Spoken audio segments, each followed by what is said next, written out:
Takže máme za sebou nočné sneženie. Inak povedané aj pocukrovanie. Poďme si ho však zhodnotiť.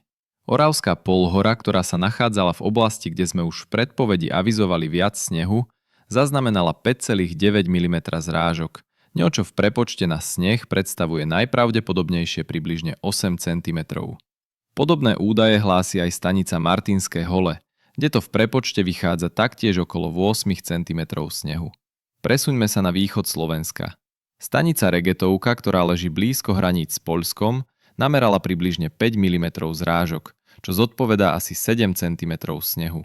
Práve tieto lokality boli viackrát po sebe zasiahnuté intenzívnejšími prehánkami, pričom výraznejšie sneženie malo skôr lokálny charakter. V praxi to mohlo vyzerať tak, že v jednej obci ležalo 5 cm snehu, zatiaľ čo v susednej bol len slabý poprašok. Nie je však dôvod na smútok. Nový rok ešte prinesie zaujímavé situácie. Pridávame aj niekoľko fotografií zo Slovenska.